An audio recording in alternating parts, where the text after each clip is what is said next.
Si Christian nga po pala. Nagkakilala po kami kasi pinsan niya po yung kabarkada ko. Ay, hala, andyan na po yung parcel ko sa baba. Kukunin ko lang po ha. Kausapin niyo lang si Christian. Sige na, kami na yung bahala. Hello, kuya. Yes po, bababa na po ako. Ako yung nakadress na maganda.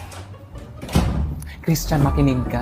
Magta-35 na yung Abigail namin this year, ha? So baka ikaw na yung last chance na magpa-love life siya. Oo, lahat ng mga nakababata niyang pinsan, kinasal na. Nakulong ka na ba dati? Ay, hindi po. O, pwede na yan. O, basta ito yung tatandaan mo, ha? Magta-35 na yan siya. So hindi na yan madadala ng mga kung ano-anong pagpapabebe. Tama. May mga tips po ba kayo para mas lalo niya ako magustuhan?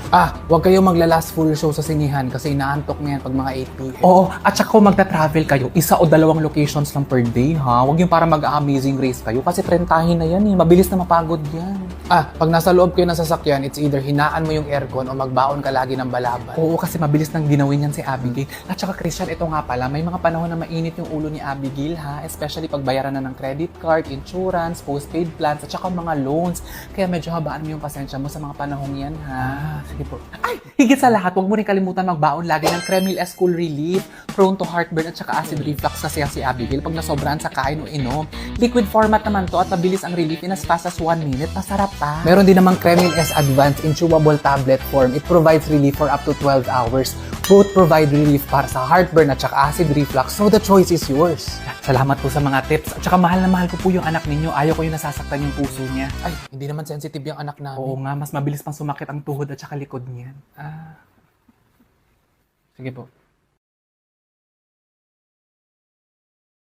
Guys, grabe no. Naaalala nyo ba dati nung nag-aaral pa tayo? Sobrang competitive natin sa study. Correct. Tayong apat na naman lagi nag-uunahan dati for first honor. Ang tanong, ngayong matanda na tayo, nagagamit nyo pa rin ba lahat ng pinagpuyatan natin nung nag-aaral pa tayo? Ayun Ay naku te, as best in algebra sa ating apat dati. Alam nyo kung ano lang yung part ng algebra na nagagamit ko everyday? Ano? Yung bra. Hoy! I-memorize ko pa lahat ng formula dati, kaloka. Oo nga. Kaya ano na lang kaya ako na best in science na minemorize yung buong periodic table. Diyos ko, ang daming letters nito. Malaman-laman ko lang na paglaki natin, yung mga letters na pala na kailangan kong bantayan ay SSS at BIR. Tama. Uy, in fairness as best in geography na minemorize lahat ng landforms. Gamit na gamit ko siya ngayon na restaurant owner na ako. Paano? Depende kasi yan sa order ng customer. Kung isang rice lang, meron tayong burol. Ayun, galing! O what if group order? Meron namang bulubundukin. O, Sierra Madre to. Gagawin mo lahat para maprotektahan ang ibang bansa.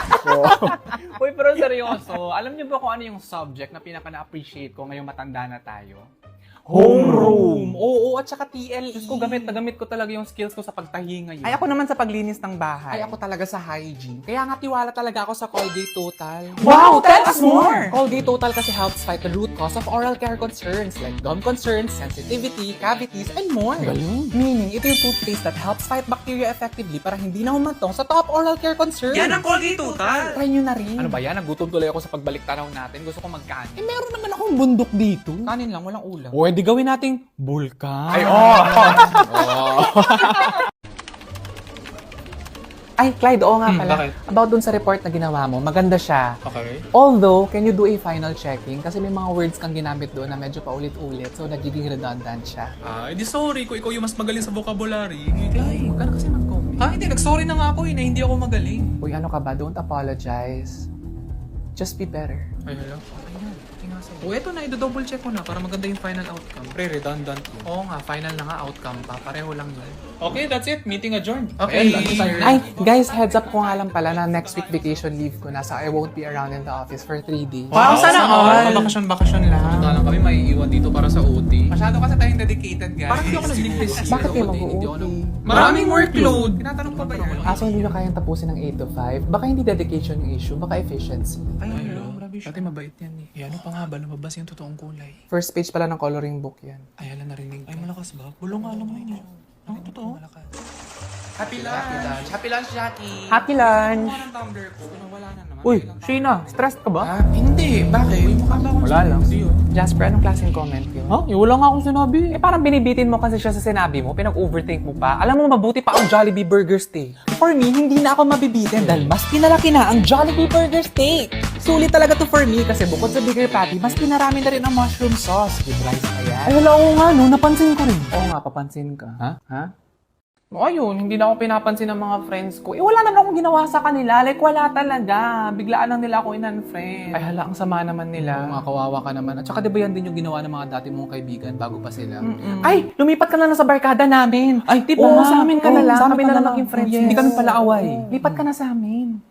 Ayun, hindi ko na sila friends. Ewan ko sa kanila, hindi na nila ako kinakausap. Wala naman akong ginawa. Like, wala talaga. Biglaan na lang. Sinong hindi Hindi ako naniniwala. Ako din. Hindi, sorry te ha. Pero kasi tuwing nagkukwento ka sa amin ng mga ganyan, parang lagi ibang tao yung may kasalanan. Parang talaga. At saka lahat ng barkadang nilipatan mo, nakaaway mo lahat. O tapos lilipat ka sa friend group namin, tapos biglang kami na naman yung masama sa kwento mo. Naku, wag na. Masyado na kami matanda para magdagdag ng bagong friend. Tama. Uy, grabe naman. Kailangan ko ng pag-intindi. Ang kailangan mo, therapy, para ma-factory reset yung ugali mo. Oo nga te, sa mundo mo parang ikaw lagi yung biktima. Pwede ka mag-guess sa Soko. O ano na guys, kamusta na yung mga New Year, New Me nyo dyan? Kaya naku te, nung January 2 pa ako naka-umad, parang hindi naman ako pumapayat. Yan yung 1 meal a day, di ba? Ay, may alam akong mas mabilis na pampapayat kaysa sa umad. Ano? Oh my, 1 meal a year. Oh, papayat ka niya.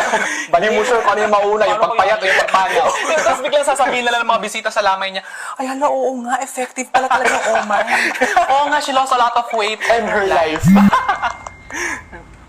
Oh, sino nag-change ang pangalan ng group chat natin to South Korea 2026? Yung nakangiti dyan. Di si Cheska, yung isa dyan. Siya lang naman laging source ng gastos ng barkadang to.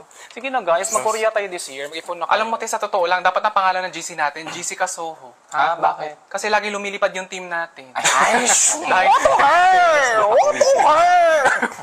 Happy birthday, Merry Christmas! Yeah.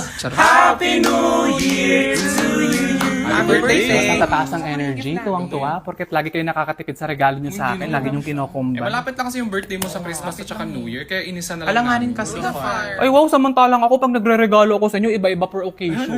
Bakit kasi March ka pa ginawa? Summer yun, di ba? Ay, mainit, tas gumawa ng baby. Ang lakit naman, no? May aircon naman kami sa bahay, te. Sobra ka naman sa pamilya ko. Ay, sorry. 5, 4, 3, 2, 1. Happy birthday! Diyos ko, ang daming notification. Bago natin mag-talk to work, may 3 things pa yun. Te, paano nga gumawa ng formula sa Excel? Nakalimutan mo na. Nakalimutan ko lahat after ko magbakasyon. Let's go, team! Ingay. Ay, sorry. Sabi mo. Ang encourage lang sana. Ladong masaya. Let's go, team! Sorry. Ay, te, paano mo nga pala na-convince si Lovely na sumama sa atin tumakbo today? Actually, nagulat nga lang din ako eh. Kasi na-mention ko lang sa kanya na magmamarathon tayo today. Tapos biglang sabi niya na sasama daw siya. Uy, nag-start na ba kayo? Te, akala ko movie marathon. Calorie deficit yung usapan, te. Hindi calorie deposit. At yan ang lagay ng trapiko dito sa EDSA. Balik sa'yo, Alvin. Salamat, Cheska. Samantala, isang housewife kumita ng 23 million sa isang araw sa kanyang skincare business. Ayon sa 23 single mom na si million? Teresa Lopez, Not ang bad. business na Not bad. Sana all.